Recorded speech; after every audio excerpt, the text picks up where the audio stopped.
Yeah. I saw a YouTube video that difference the tanks. Still don't get your package.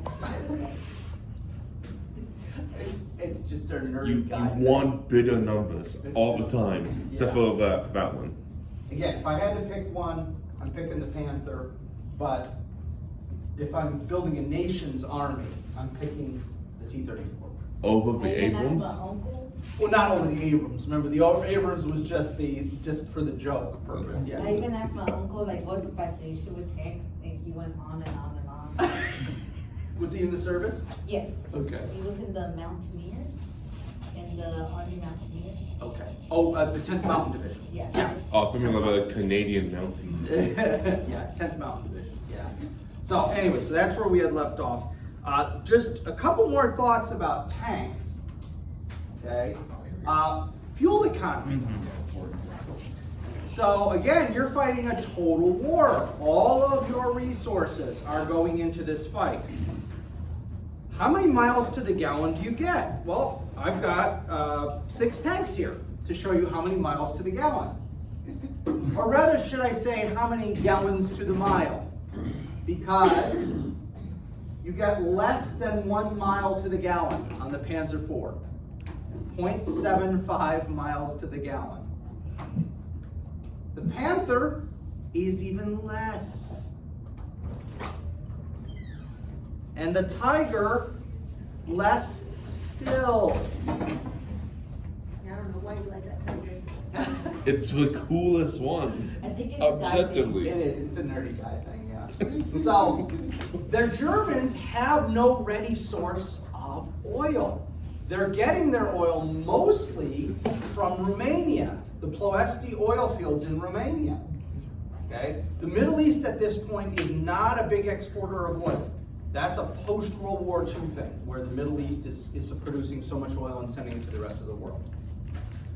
And yet they have incredibly inefficient engines. Now, what about the Allies? Well, the T-34 gets better gas mileage than all the rest. It still sucks by our standards, but it's better than everybody else.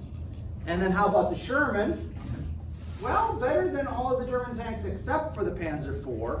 And just for fun, how about the Abrams? Now, here's the funny thing about the Abrams. The Abrams is always derided as being this gas-guzzling tank. Well, actually, the Abrams is better than the Tiger. Okay? Does it have a jet engine? It on has a jet engine.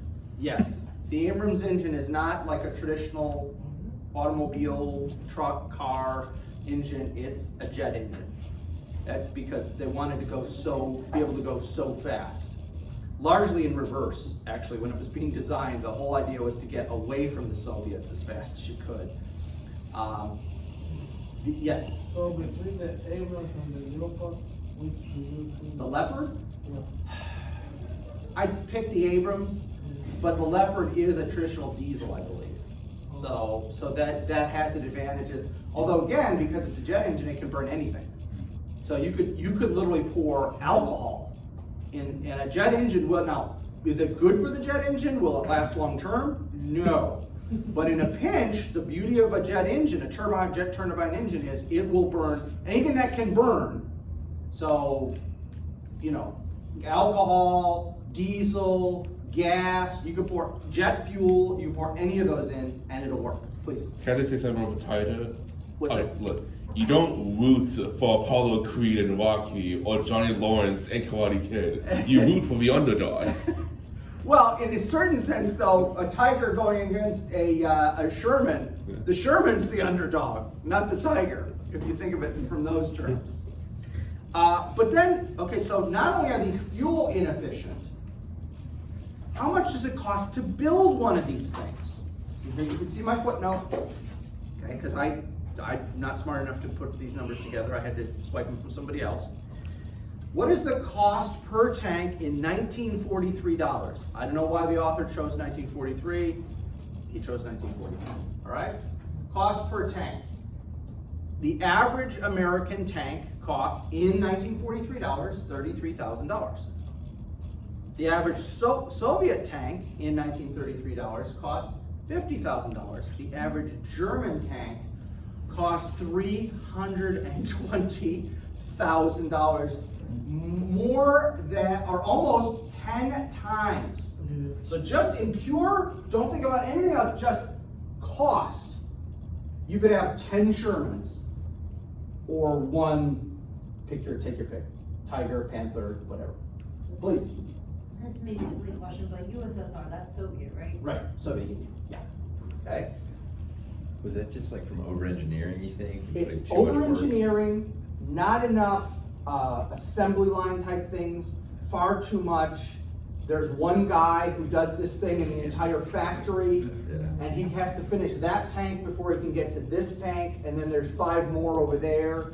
Yeah, far too much of that craftsmanship kind of thing, which I know seems funny because we think craftsmanship is a positive thing.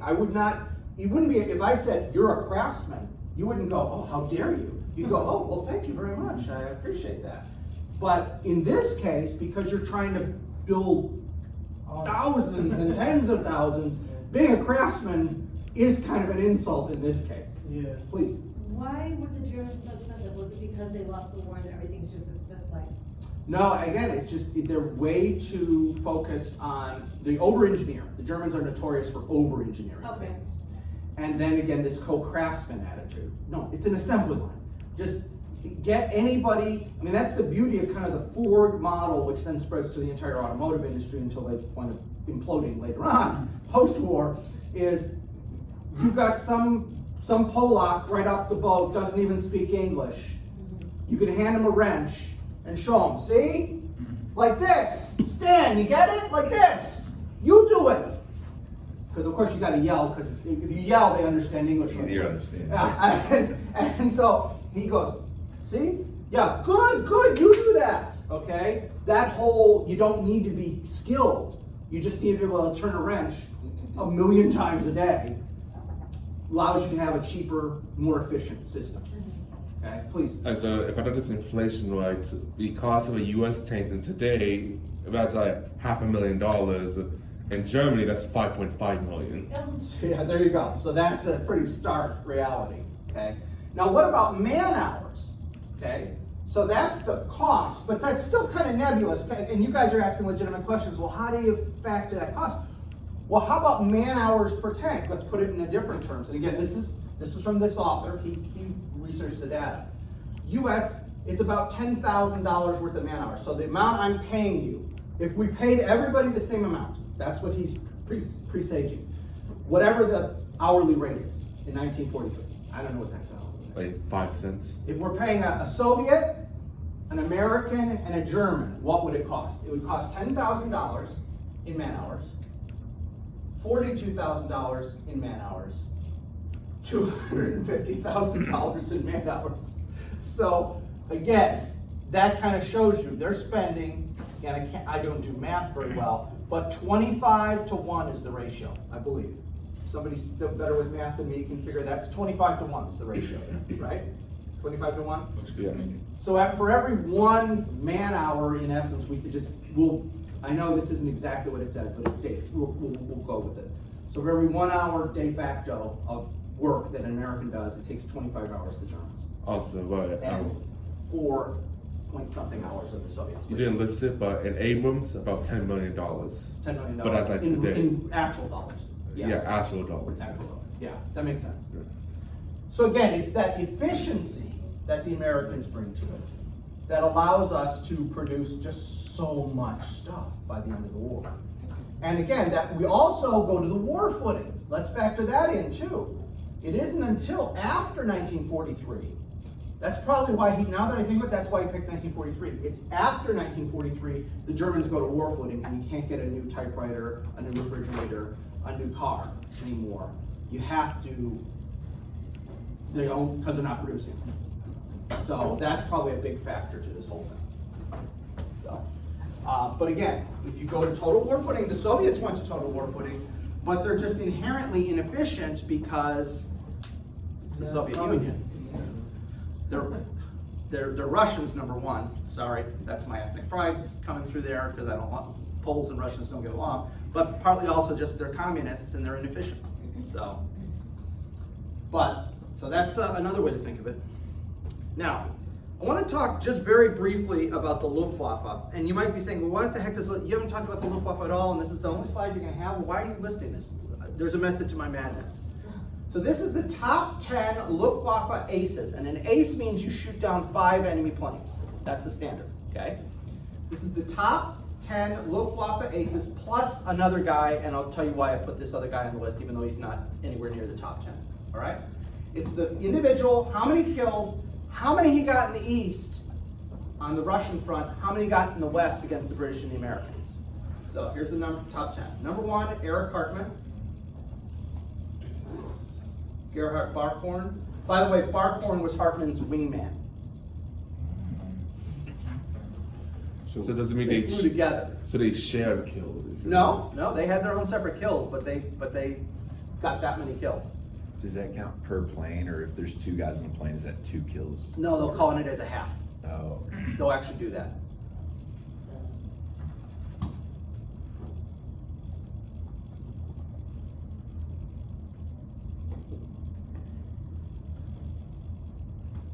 There's the top 10. Now you look at that list, can anybody tell me why you think I brought up this list at all? Because I'm not going to test you on this. I don't, it's nothing like that. Because this is a warfare class, and this involves warfare. The difference between the East and the West troops? Bingo. Where are almost all the kills, with a couple exceptions, Heinz Var Yeah. and Rudorfer. That's what they just really hated British The people. West just had better pilots. West has better pilots, Planes. better planes. The Eastern Front, the planes are not as good, the pilots are not as good, and it's just a slaughter in the air. Yeah, you told us that Stalin wants to he punished for dying. He wants to use U.S. planes. Exactly, yeah. Well, post-war, there's that one ace who's punished by the Soviet Union because he doesn't want to use a Soviet plane. Please. Can you explain this to me? So what is this East and West? I know we're just talking about it. Okay, so this is how many Russian pilots he shot down, Russian planes he shot down. That's how many American and British planes he shot down. Got it, okay. So there's his total, and then what of the total is East and West. So yeah, the air, this is, what I'm trying to emphasize is, as much as, I'm an American and I want to say America won World War II, no. The Russians won the war in Europe. We just assisted. We get an assist. They get the victory. They get the W, okay? You look at that, where's all the air combat happening?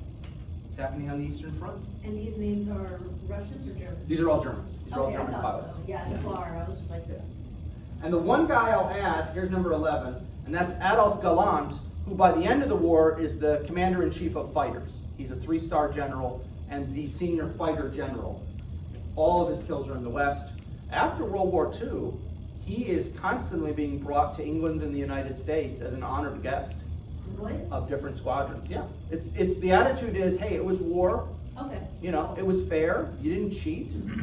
At the same time as their If we were mad at you, we would still be at war. Exactly. Yeah. So Adolf Galland is considered a respectable individual. Like I say, he's constantly coming. In the 50s, 60s, 70s, 80s. He's constantly coming to America or Britain for speeches and talking to reunions and stuff like that. He's a well-respected guy. I think it's a game recognizes game. That's it. Exactly. Hate the Okay. game. So that's why I brought that up. It's the East versus West dichotomy, which you see in so many things when it comes to World War II. Here's another way to think of it. If you took all of the German army units and the Waffen-SS, so the part of the SS that's actually soldiers as opposed to the part of the SS that's like running concentration camps, okay? You took the army and the Waffen-SS and you took each division and you said, how many months was that division in combat? And then just added up all the months, all the months, all the months. What you get is 86% of all months in combat by German Army and Waffen-SS units are in the Eastern Front. North Africa, Italy, France, Norway, all of that combined equals only 14% of all combat months. So the real fighting is happening on the Eastern Front.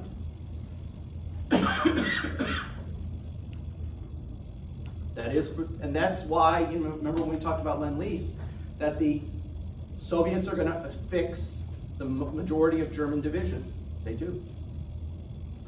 We are only fighting a fraction of what the Soviets are fighting.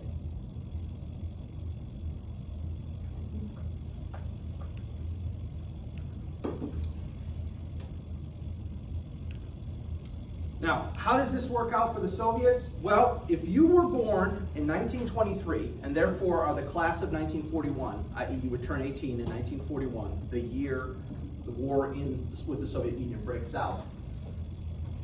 By the end of the war, 97% of you are dead.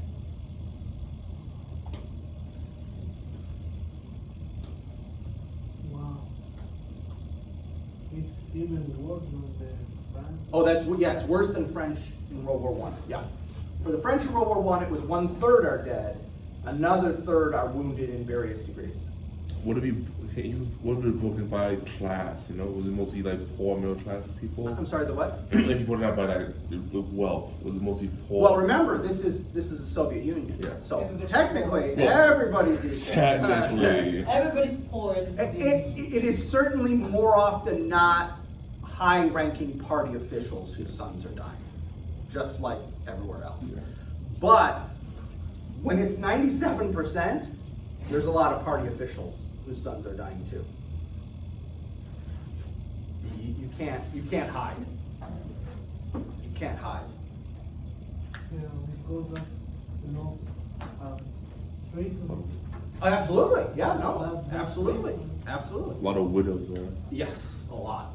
And so one of the things that's finally becoming talked about now, and just literally within the last 5 to 10 years, is population decline in a bunch of nations. So everyone's heard of this Malthusian idea. Thomas Malthus is a philosopher, sort of, in Britain in the late 1700s, early 1800s, and he proselytizes that what's going to happen is eventually there will be so many humans, there won't be enough food for them, and there'll be mass starvation.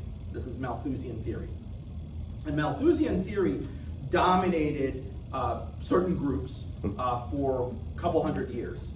And then suddenly, if you've noticed, in the last 5 to 10 years, now everybody starts talking about population decline, not overpopulation. And in fact, China is, for the first time in its history, had a decline in population in the last year. China actually has fewer people this year than it did last year, for the first time basically ever. India is going to surpass China by 2030, or maybe even sooner. We're not sure because China plays with their numbers. We don't know exactly what their numbers are. And what you have is population collapse in certain countries. Three countries that are having the worst population collapse on the planet: Japan, South Korea, and Russia are having absolute population collapses. Now, Japan and South Korea, that was largely based, well, World War II didn't help and the Korean War didn't help, but largely that was based on personal choices, things like that, okay? In Russia, the Soviet Union post-World War II will keep these numbers artificially high by providing tons of, you want to have 10 kids in the Soviet Union after World War II? We'll pay for everything, okay? That would be awesome. You'll be a hero of the Soviet Union. I mean, that's awesome. You can do that because they pay for everything. When the Soviet Union collapses in 1991, depending on what date you want to give it, all that goes away. And so the demographic crisis that they've been kind of hiding and fudging and doing all kinds of stuff with since 1946 just implodes. For a while, in the 90s and early 2000s, I'm pretty sure it's differently now, the age demographic had collapsed. The average age of a Russian male in the late 90s, early 2000s, the average life expectancy was 59 years old. Because of the mob violence Because remember, that was the era, that was when the former Soviet Union, now Russia, was the Wild West, where you had all the KGB guys get fired. What do? They go become like a mafia, and they're a really nasty mafia. Unlike the Italian mafia, which has that reputation for we don't touch families. Oh no, these guys will blow up a whole building to get one guy. Okay, that was crazy. Rampant alcoholism, all kinds of other problems. And so that just led to this population implosion. And the last I read, so you need 2.11 children per woman just to maintain your parity. 2.11. This is statistics. Okay, I obviously can't have 1.1, but it's 2.11. The Russians, the last I heard, were down to 1.13. Japan was at 1.17. South Korea was at 1.15. So again, these kind of things, for Japan, it came out of World War II as well. For Russia, it was World War II. For South Korea, it was the Korean War plus a lot of decisions individual Koreans made, plus the divide still between North and South. If that was open, that might change the demographics. But yeah, it's horrible. And it's much worse, as you pointed out. This is way worse than France after World War I. And France has never recovered from that demographic crisis. And right now, you guys have seen this, they're rioting in the streets because they raised the retirement age from 62 to 64. In France, you mean right now? Yeah, I'm talking about France, yeah. I saw also the streets are filled with trash right now. Yeah. There's rats And like they're everywhere. Yeah, yeah. With Do you King heard them Macron. chant? Yeah, with King, they call him King. King Macron, yeah. What's that? They're saying Macron, remember what we did to Louis XVI, we could do it to Oh. you. They're saying that. I think And that's- also, And I'm like, some French people have not, I know that Americans criticize him, but even some French people did not like him meeting with President Xi of China, not President, Premier Xi of China. And there was a political cartoon going around that I think was from France that showed Macron as a poodle. And Xi was patting him on the head. So, yeah, Is France still on fire? at the moment, as of last night they were. Alright, just wanted Yeah, to, need an according to update on my that. aunt, yes. Yes, so. But again, like I say, overpopulation obsessed after World War II, a lot of people were obsessed with overpopulation. The world is going to have too many people, we're not going to be able to feed. And actually the major demographic crisis in all of Europe and in Japan, China, Korea is now depopulation. So Japan in particular, I think they said by 2100, so I'll be long gone, but by 2100, Japan's population will be half of what it was in 2000. That's how badly their population is going to collapse. Is Russia going to see a drastic change with the Ukrainian war? Or are those numbers? Well, that's another thing some people have been talking about, like how many guys are getting killed in this Ukraine war, and still the insane sending thing. out a lot of old dudes. Yes, to that's the fight. thing. You're Yeah, starting so to, they're they're getting- drafting like up to like 49 or something like that. It's like we talked about for World War I with the Yeah, Germans. I mean, it's like last days of World War I for the Germans, you know. Yeah, what's that gonna do to the demographic thing? Now, killing off those older guys probably won't be a huge problem demographically because they're probably past reproduction age. Yeah. They're probably not gonna still be having kids, but it's not gonna help, let's put it that way. It's not gonna make things better. It may not make things worse, but it ain't gonna make things better. So, again, that's a fascinating, I've got a little aside, well, I'll go back to the main topic, but that's a fascinating thing. It's population collapse that is right now the biggest thing that's worrying some of these major countries. When Japan, South Korea, and China, the three tigers of Asia, are having these kind of problems. So China now, if they didn't get Taiwan, they won. Well, see, and that the Taiwanese replacement rate isn't good either. Yeah, And it's oh, only by the so way, big. if you in the United States, if there were if no one ever immigrated to America again, all right, let's just pretend for a second, no one ever immigrates to America again, our population would start to collapse because American citizens do not replace at the 2.11 level. So if we stopped having immigrants come, our population would collapse. Yeah, it would collapse if there weren't immigrants in the United States. So we're actually no better than a lot of these other countries. Well, our numbers are better, but not a lot better than some of these other countries. The difference is No one's immigrating to China. No one's immigrating to Japan or South Korea or Russia. These are not places you want to go, whereas people want to come to the United Looking for States. change, man. Yeah. Try it up there. So, Henry, were you about to say But something? what about the fentanyl I keep hearing about the news? I don't know what's happening. That is killing a lot of young people, I heard a horrible, it was like 100,000 deaths in 1 year. I don't know if that's accurate, but I read that in one article, which is insane. And that will have a long-term effect, but in the short term, I don't think that's a major problem. Long-term, yes, but short-term, I don't know that what that's doing to the demographics. I'm not smart enough to know. If you added up all Soviet deaths from June 1941 to May 1945, okay?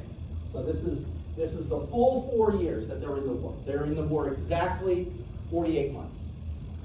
You add up all Soviet deaths, then just divide by the number of days.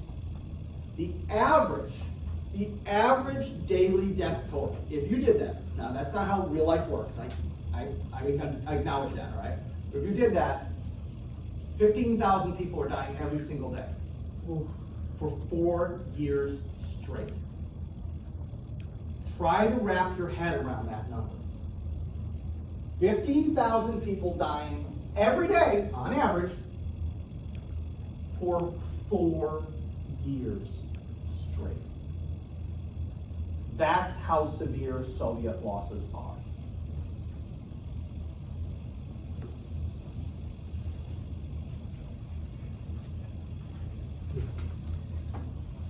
And when the Soviets start going on the offensive, their attitude toward the Germans is just as severe as the German attitude toward the Russians. And I want to show you a bit of Soviet propaganda during the war. Would you wonder how they had the men to do it?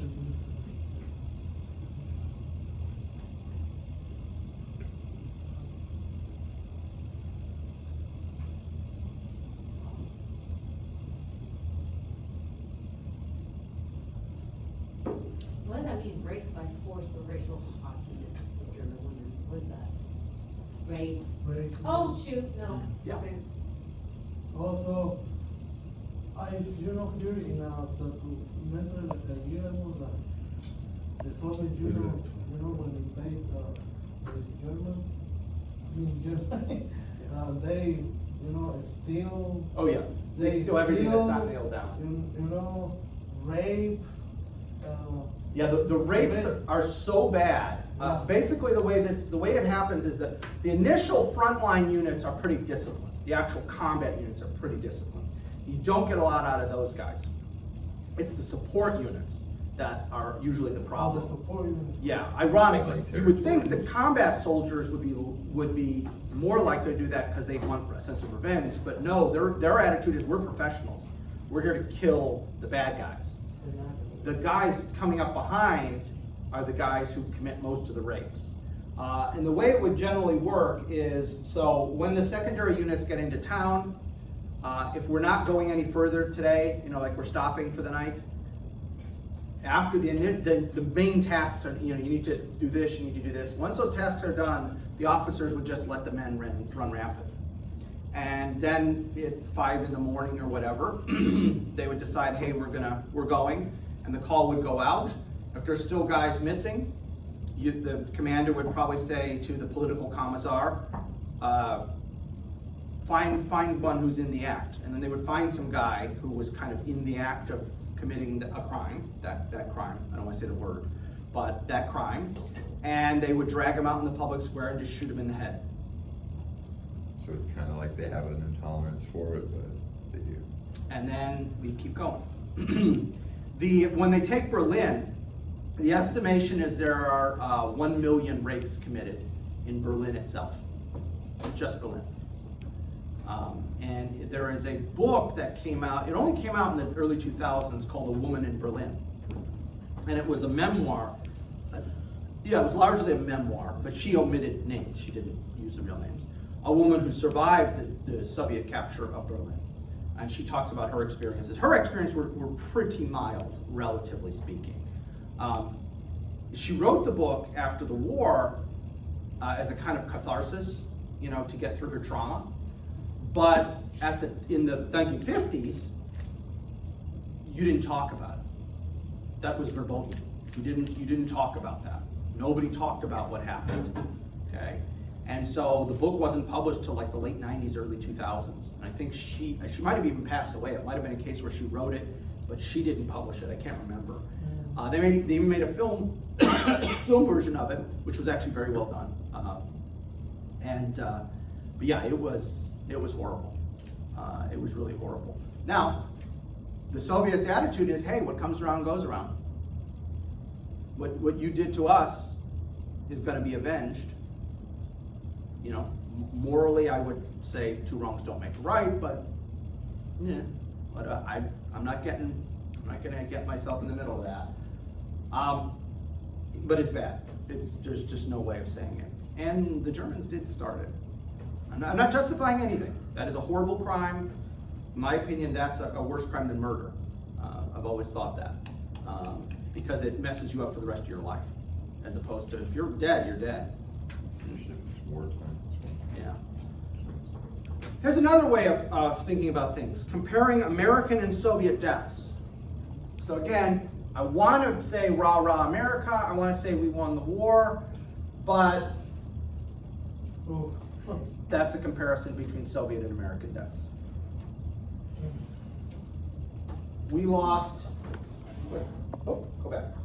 We lost about 405,000 people to all causes, including accidents. We kill an appalling number of people in accidents.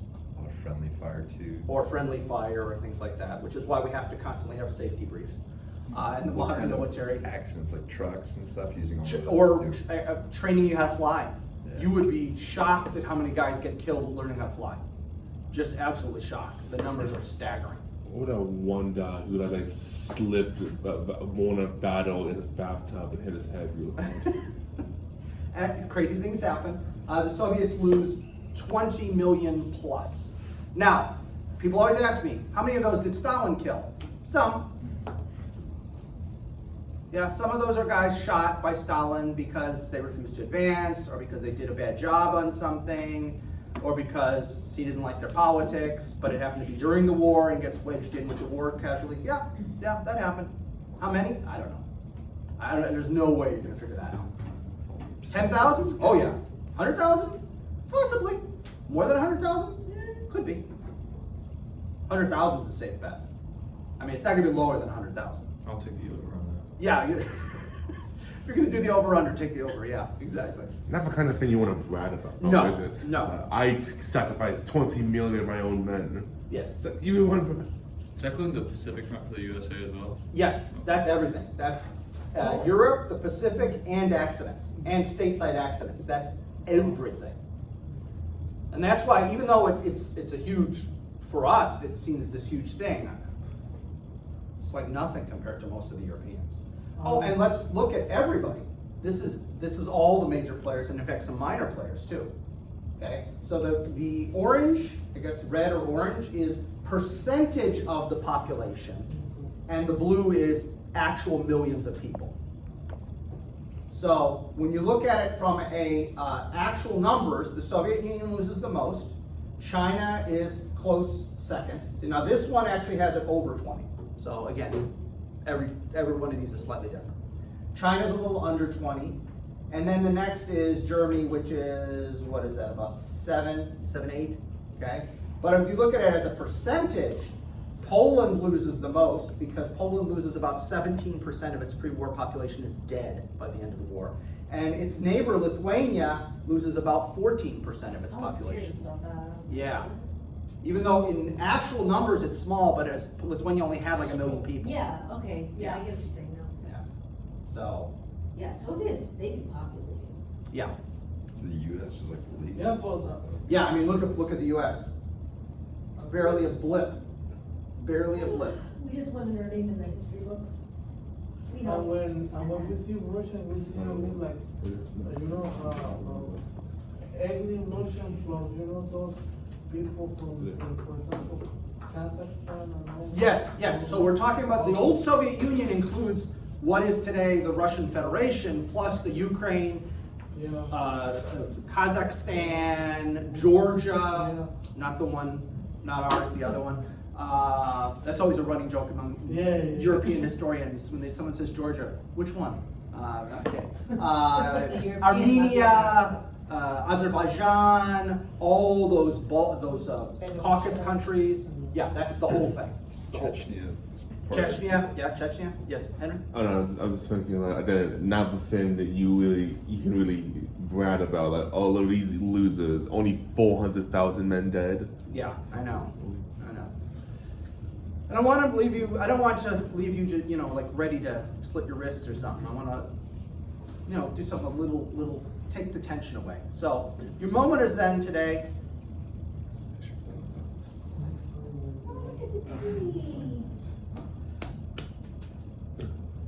I love this picture because it just so expresses World War II. So here, there's something burning in the back here. The streets are littered with rubble, and these guys actually stopped and picked up a kitten. Oh, What the blank is that? it's a kitten. I know, but it expresses the insanity of World War II all in one picture in my mind. We have to finish the second. Absolute chaos, destruction, and oh, look at Kitty. That's another. It's so cute. I don't disagree, but Don't disrespect the cat. yeah, No. how many people have these guys killed? But they're gonna pick up the kitten. Right. I want to bring that up with a quote from earlier about that Wilson soldier, about the psychological aspect of it, like what it means when a soldier army reduces enemies to nothing but animals, Right. to justify what they did. Yeah. Oh yeah. There's a lot of discussion among psychologists and psychiatrists about that, and about how you get trained soldiers to be, or to go from being civilians to soldiers and stuff like that. The dehumanization, dehumanizing the enemy, all of that. The enemy is the other, and that goes back. By the way, most historians would argue that goes back as long as there have been humans. My tribe and the tribe on the other side of that hill, they're not us, even though we're exactly the same. But that's not my tribe. So, yeah. Let's go back to like the first ancient cities, like when a new group took over, you read like the Latin, like in Mesopotamia or something, Yeah. and the last group's talking Yeah, about no, that. absolutely. So that's as old as humanity. It's one of our flaws. So let's talk about the U-boat war. Now, you might say, wait a minute, Doc, you talked about, in the interwar period, you talked about naval aviation. Shouldn't we have a whole lesson on naval aviation? Well, here's the issue. Here's why we're not going to do that. Naval aviation was awesome, and it succeeded. There's not much else I can tell you. It was awesome. It succeeded. So those guys who were for naval aviation, they get the check mark. They were right. The guys who were for battleships were wrong. Okay? There's not much interesting to talk about. I mean, we would just literally go through, and there's another battle where naval aviation won, and there's another battle where naval aviation won. Oh, and we forgot about this one, and what about this one? There's really no kind of lesson we can take from that. It's just, yeah, they were right. Okay, you get the gold star. Let's move on. However, U-boats and submarine warfare in the interwar period, the reason we didn't have an interwar period lesson on that is, everybody tried to forget it even happened. And I'm going to have a couple quotes for you. Because everybody tries to pretend that was a unique circumstance, that's never going to happen again, because the Germans aren't allowed to own U-boats anymore. So let's not think about that. Let's just all collectively have amnesia. Okay? We're going to all collectively have amnesia and pretend that didn't happen. Brits, Americans, didn't happen, nothing to worry about. Let's move on. Okay? So when the war starts and U-boats show up again, it's like, oh my God, what do we do? Okay? So that's where I'm going with this. And by the way, this is an awesome picture because this actually shows a rare thing of a U-boat on the surface being engaged by a destroyer escort. And the picture is taken from a plane. It had been spotted by the plane, and the plane radios to the destroyer escort, and they're hunting it. And you can see the destroyer escort has fired some shots, and I can't tell if that's a ricochet, like a bounce ricochet, or a miss. But it looks like one landed here, and it might be 3 different shots. And they're trying to get, you very rarely catch a U-boat on the surface. And when you do, the U-boat almost always dies. That's how that generally works. Okay? It's crazy the pilot got that. Yeah, isn't it?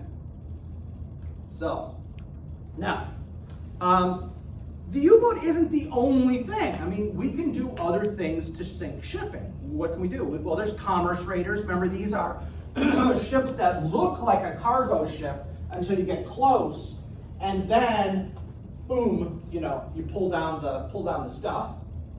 Oh, I'm sorry, that's disguise raiders. Commerce raiders, I apologize. I got ahead of myself. Commerce raiders are just warships that are sent out by themselves.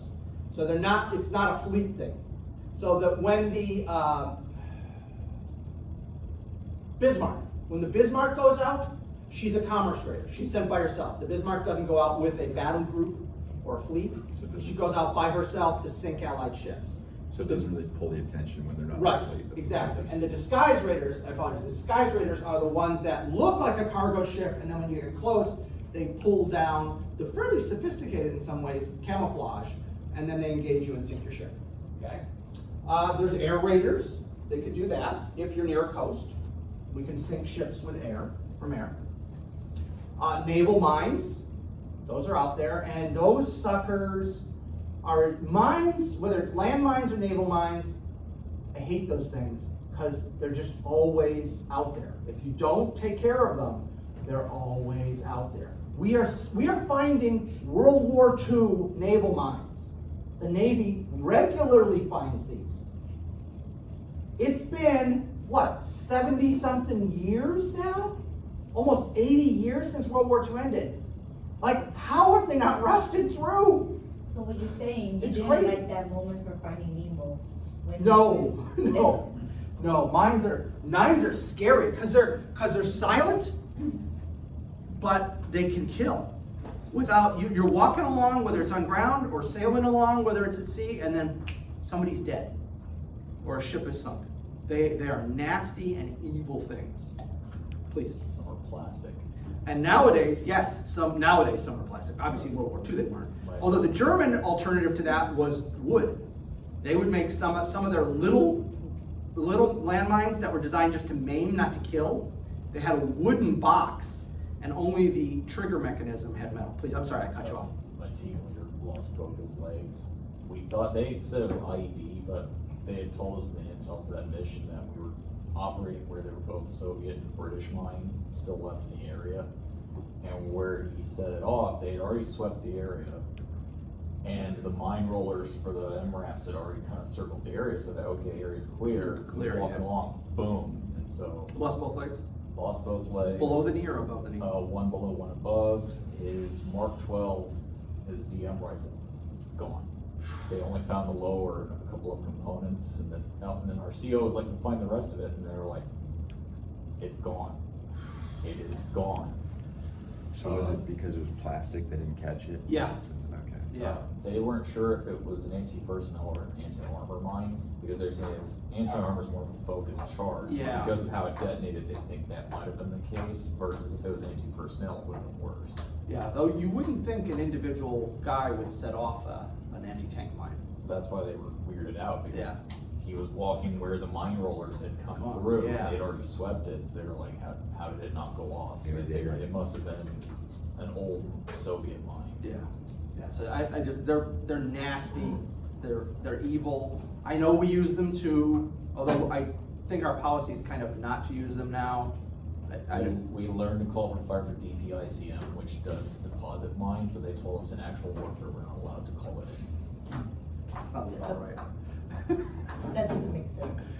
Hey, welcome to the United States military. It's a munition, we have to learn to use it. They say you can call it in if it's an option, but in actual warfare, they're not gonna use it.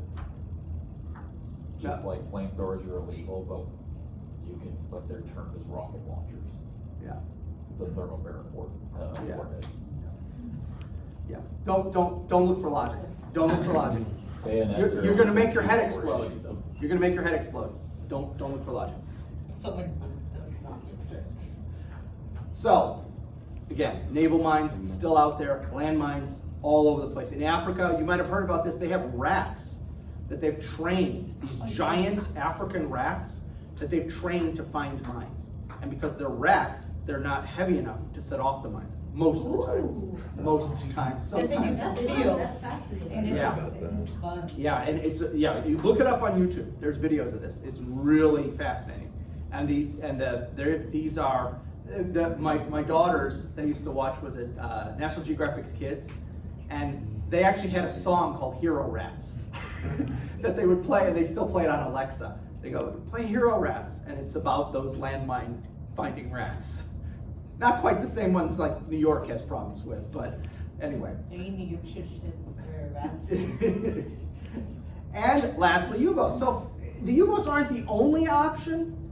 It's just that of these options, the U-boats are able to you're able to conceal it, much like you would the mine, but you can control it, which you can't the mine. The mines are dumb. They just bob out there, float, you know. And in many ways, they're less expensive than some of the other options. They're easier to use than some of the other options. So they're not the only option, but they're the best option in most cases for the Germans, okay? I think there's a lot of like nonprofits now that go around like Vietnam, like South America, Yep. disposing mines. Yes, there are. Yeah, there's one that's all they do is mine diffusement. Yeah, the most mined place in the world is the DMZ between North and South Korea. There are more mines in there than anywhere else. Are you listening to Hero Rats? No, I have ADHD, I'm sorry, I gotta move. Okay. Oh, I thought you looked it up and were having it play in your headphones. I found the lyrics. You found the lyrics for Hero Rats? Okay. So anyway, so that's where the most rough mines anywhere are the DMZ between North and South Korea. And the irony is, because nobody will go in there if they can avoid it, because it is so heavily mined, although the North Koreans are always kind of try. According to, I think it's the UN, but I might not be right about that. There's some of the most fascinating, it's one of the most fascinating ecosystems in the world, because there's all kinds of animals that have come back within the demilitarized zone that are almost extinct in the rest of North and South Korea, but they're thriving in the DMZ because humans don't go in there hardly ever. It's crazy. Now, occasionally, unfortunately, the animals also set off mines. So, now, what should you know about submarine warfare? If we're talking in a very general sense, very general, broadly. Well, first off, no one is immune. There is nothing you can do to make your fleet completely U-boat proof, submarine proof, whatever you want to call it. Okay? There's nothing you can do. Now, post-war, we'll have all kinds of advanced technologies. We'll get better at tracking subs. But there was a maneuver 20 years ago up in the Baltic Sea. And we were maneuvering, even though the Swedes at that time were still neutral. We were doing a kind of a joint exercise with the Swedes. And in the middle of the exercise, a Swedish submarine surfaced in the middle of the NATO battle fleet. They surfaced, and their commander got out and basically said, "You're all dead. This is real warfare. I just sent you all." Despite all the sophisticated technology. So they had something to cloak it. Well, I won't get into the technical stuff, but it's a really fascinating nuclear versus diesel and how we detect things, and there's all kinds of fascinating stuff. But no, they were really good at their job, and they had a diesel rather than nuke sub, which you'd think would be louder, but it's not. It's fascinating. But so what I'm trying to point out is this is just 20 years ago. With all our advanced technology, this Swedish submarine just surfaces in the middle of it and says, "You're dead, you're dead, you're dead, you're dead, you're dead, you're dead. I would have sunk you all." So you can imagine back in World War II, forget it, okay? There's nothing you can do to make yourself immune. Navies never quite know what to do with submarines. To this day, when you talk to Navy guys about subs, if they're not submariners themselves, okay, they always go, we don't, those guys are weird. It's a cult. Yeah, it's just kind of like, Sit around watching Red Dawn. Yeah, I mean, There's the weird kid in there in the cafeteria. yeah, they've got their own table. No one wants to sit with them. Seriously, I would have Navy guys, and I would do a listen similar to this at Leavenworth, and I'd turn to the Navy guy in the classroom. There was one Navy guy in the classroom, and I only want once had a submariner, I think only once. And every other time I look at him, I go, what do you know about submarines? He goes, I don't know, those guys are weird. Literally, that was almost exactly what they would say every time. I don't know, those guys are weird. We don't have anything to do with them. Because they don't fit, you know? They're not part of your battle fleet where you've got destroyers and cruisers and aircraft carriers and in World War II battleships. You got, you know, we know what everybody does and what exactly do you guys do. So they're still part of, today in the modern Navy, what happens is every time a carrier battle group goes out, they have a submarine that is shadowing as their protection. But they have no communication with that sub, and they have no idea where the sub is. So they go out to sea, and they know that the USS Seawolf, or whatever, has been assigned to them. And somewhere, the Seawolf's there somewhere, but they never communicate with that person, that sub, and those subs stay underwater the whole time. They can stay underwater for over a month without surfacing, which you can't do in this era. I'll show you stats for this era. It's not, nowhere near, okay? So just navies don't know what to do with these things. They're just weird. They're just other, you know? The submariners themselves argue, now this is what they argue. They argue that wartime demands prevent them from being used to their full potential. They waste too much time doing ancillary missions, like dropping, okay, everyone's seen the bad World War II movies where somebody's dropped off by a submarine on the coast of France and then paddles ashore, right? Okay, everyone's seen this. That did happen, not to the degree you'd think from watching bad World War II movies made in the 50s and 60s. That did happen. Supply missions, they would supply, you know, in places where you couldn't send a ship. They did do other missions. I personally really have always thought this is exaggerated, but the submariners will insist, no, you never let us meet our full potential. If you would just let us do what we want to do, we would get there. And the Germans arguably came closer in the Atlantic than anybody else did, from the point of view of the submariners. Okay. These campaigns are not quick, and they're not simple.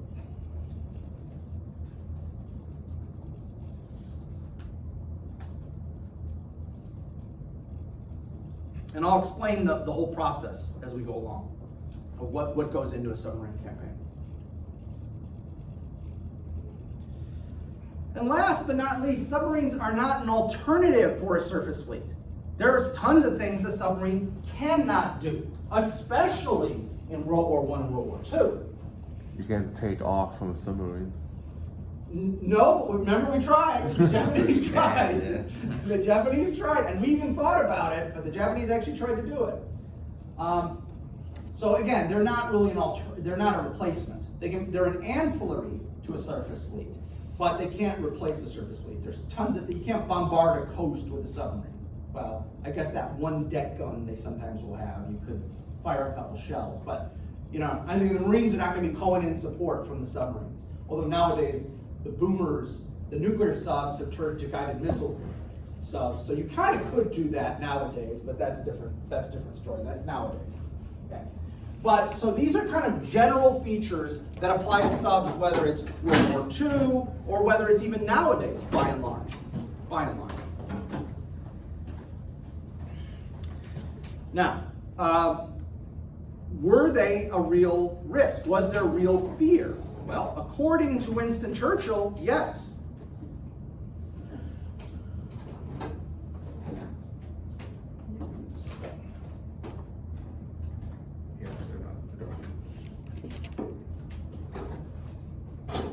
The British have not been able to feed themselves from the food they produce on the British Isles since something like 1800. Because remember, even though southern Britain is generally pretty lush and you can grow lots of stuff, the north of Britain, the north of England and then into Scotland is terrible land for growing. Okay, Scotland with the moors and all that, you can't grow much up there. So I think it was around 1800, their population got to be so high they had to start importing grain from the continent. And so what Churchill really, his real fear is the British people are going to starve. Because they can't get stuff from the continent because the Germans have occupied the continent after 1940. They're going to get all their extra food from the United States or Central and South America. And I can't remember if I have a chart on that. But there is tons of imports from Central and South America. No, I don't have a chart for that. But there's a lot, especially Argentina and Brazil, lots of meat, lots of beef coming from Argentina and Brazil up to England. So that's what he's really worried about. He's worried about starvation.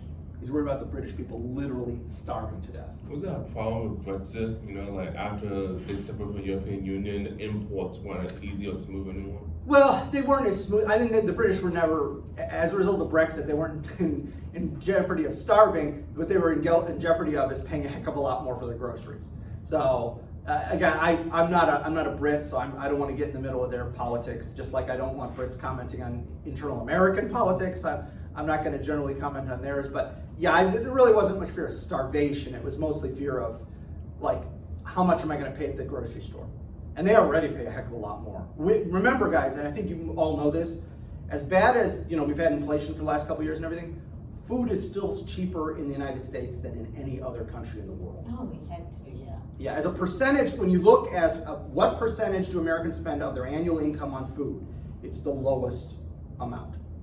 Okay, so yes, I understand if you took American dollars and went to Africa, food would seem cheap, but not if you were an African being paid the amount that's appropriate in Africa.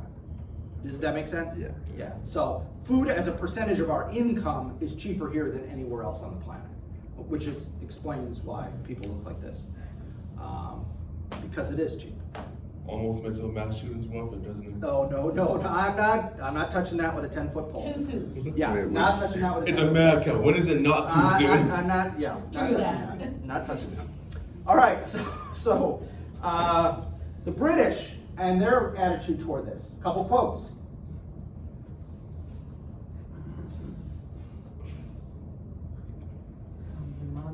English. And another quote.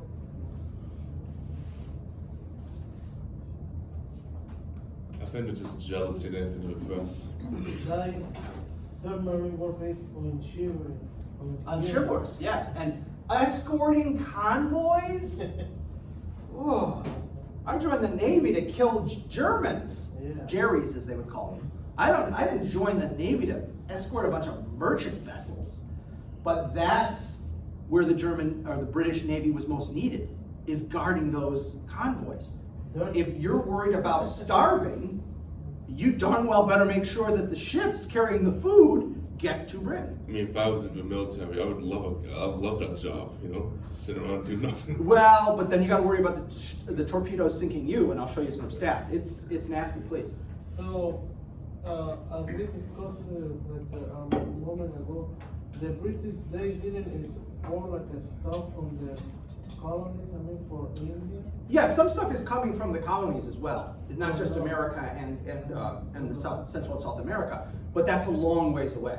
Like, think about how far you got to go from India or South Africa versus coming from the United States or Argentina or Brazil. It's much closer to get stuff from the Americas than it is from South Africa, India, Australia, New Zealand, and they still manage to get a lot of food. Again, I don't have a chart on that, but they're still getting a lot from, like, a lot of mutton, which is sheep. Mutton is what you call a sheep meat. A lot of mutton is coming from Australia. And please. Wasn't that one of the problems with the Lend-Lease, getting everything over? Yeah, no, because the initial phase of Lend-Lease is, okay, we'll give you this stuff, but you got to transport it. No American ships are going to be involved here. So you could show up with British ships, we'll fill the hold, and you go. And the British just don't have enough merchant shipping, and so gradually we start using American ships to ship the stuff. And then Americans start getting killed. And so this is, yeah. And a lot of people who don't agree with Roosevelt and don't support Lend-Lease because they're isolationist, their attitude is, see, this is Roosevelt trying to get us in the war. He's getting American sailors killed, and that's gonna be provocation to get us into the war. You can't trust that guy. No, he's not thinking that. It's not. Now, does he want to get into the war? Yes, because he thinks the fate of Western civilization is at stake. But he's not secretly hoping Americans are going to die so he can do this. It's just they don't have enough ships. What am I going to do? I got to get American ships involved. So the Soviet Union used the Vladivostok? Vladivostok and Murmansk and Archangel around the top of Scandinavia. Yes. Which is, I'll tell you about that. That was horrible. That was absolutely horrible. But what about the Great War? They fought submarines in the first war, right?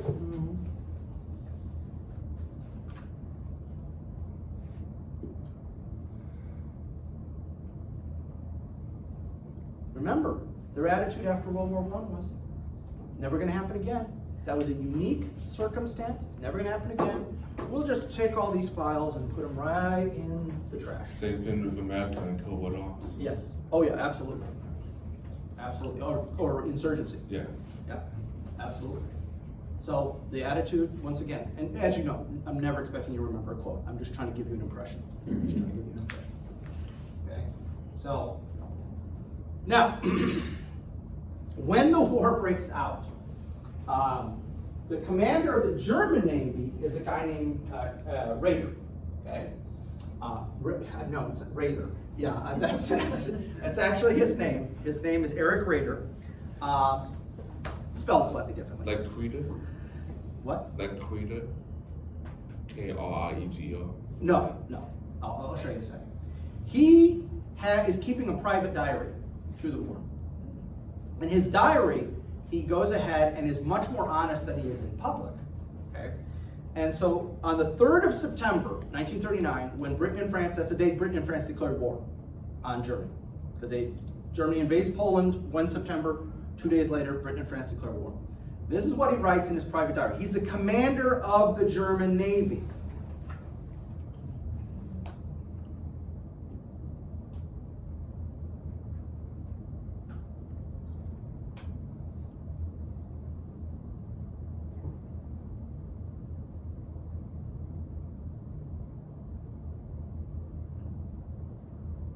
So now it's important to understand when Hitler and the senior leaders are preparing for this war they're going to have of revenge. Remember, France is the main target, this war of revenge. They had to set a date. Well, the original date was 1942. So all the production stuff is pegged at, I've got to have so many tanks, so many rifles, so many ships, so many submarines in 1942. But because Hitler kept being so successful, getting Austria without firing a shot, getting the Czech half of Czechoslovakia without firing a shot, all these different things, he keeps speeding up the timetable. And so Raeder had been planning to have 3 more years of production. And that's why he's looking at the state of the German Navy in 1939 and he's going, we're not ready. They were building an aircraft carrier. Most people don't know this. The Germans were building an aircraft carrier. It was going to be called the Graf Zeppelin. And war breaks out and they never finish it. It's just sitting there half finished because they need the resources from that aircraft carrier to build all this other stuff. Is that German aircraft was sent to the Soviet Union? Yes, the Soviets got the hull of that carrier after the war, and they used it for experiments and then ultimately sunk it in the Baltic. I've seen footage, somebody went down there with a camera on it, was looking at the wreckage. It's you really can't tell much because it wasn't finished, so it's like just a lot of metal beams and stuff. It's not that exciting of an image. I thought it would be cooler than it was. So again, that's one of the big things is he thought he had 3 more years of construction. He's only got 26 boats. And this is another weird thing about the Navy. Submarines are boats, they're not ships.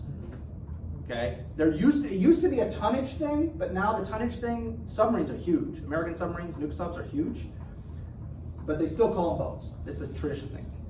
We were told by Navy guys, a ship carries boats, a boat doesn't carry anything.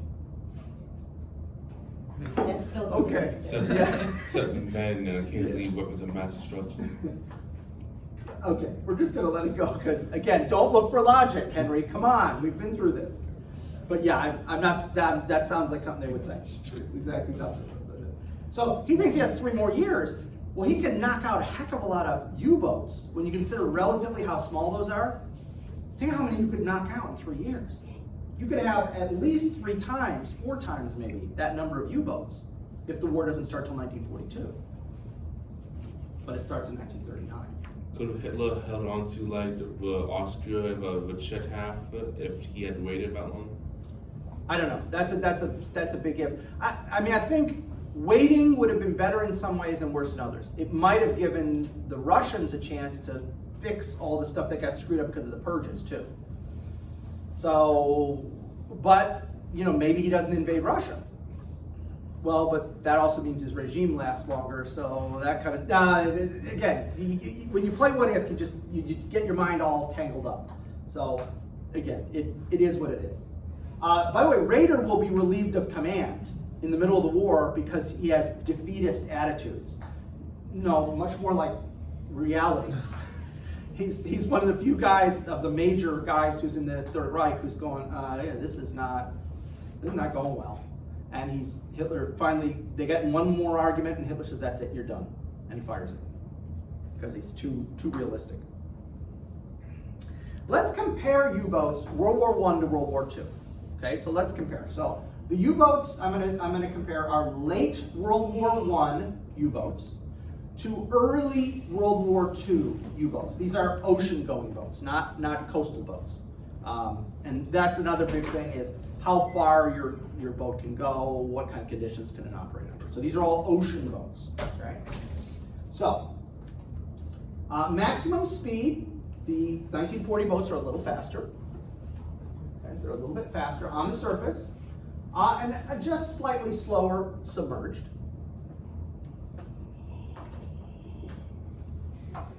Range. Now here's where there's a huge change. You could used to be able to do about 4,000 miles at 8 knots. Now you can do over 8,000 miles at 10 knots. So you can go faster and further. And submerged, you used to be able to do 50 miles at 5 knots. You can now do 80 miles at 4 knots. But again, remember how I said modern nuclear submarines can stay submerged for over a month? That's how much you can stay submerged. 80 miles. And then your batteries are tapped out and you have to surface to recharge your batteries. Because you have a diesel engine that charges the batteries. You didn't have solar panels yet? No solar panels. Okay? So, much less you can do. Much less you can do than modern times. A crash dive. Now the crash dive time is how long it takes you to get from the surface to periscope depth. Okay? Whatever periscope depth is, okay? So in World War I, it would take a full minute to get from the surface to periscope depth. By World War II, it's 20 seconds. Now, I know both of those sound incredibly short, but if you are being fired upon by a warship or an airplane, that's gonna be the longest 20 seconds of your life, okay? How much time does it take right now to crash? So I asked that of my Navy guys, and they're like, we never come to the surface. So he says, yeah, I mean, he says, I'm sure somebody's timed it, but. And like, who's firing on a U.S. submarine anyway? Yeah, he said they sail out of port, they submerge, they go for 1 to 3 months, then they sail back toward port, and right outside the port, they surface, and they come in here. Yeah, And that's it. never be a. Oh, no, it's weird. Yeah, it's weird. And then they just started recently having women on subs, which I don't know how they do the bathroom situation. Because I've been through World War II subs, and there's like 2 toilets in the whole sub. Now, obviously, it's got to be better now, but how you do the toilet facilities, I have no idea. That's got to be insane. Yeah. Oh, and anybody interested, down in Galveston, there is a World War II U.S. submarine down in Galveston. It's called Seawolf Park, and they have a World War II destroyer escort and a World War II sub there, dry docked, and you can go take a tour. Really fascinating. My wife was getting really freaked out and claustrophobic. So we went through way faster than I would have gone, because I would have been going, but she was like, okay, keep moving, keep moving, keep moving. Well, they don't take her to battleship. Yeah, Princess. exactly. So, so if you get a chance down in Galveston, it's down there. Just look it up just Google it. Max safe depth, huge difference. 160 feet to 650 feet. Again, the deeper you dive, the less likely that the depth charges that the other navies dropping on you kill you. Okay? The deeper you dive.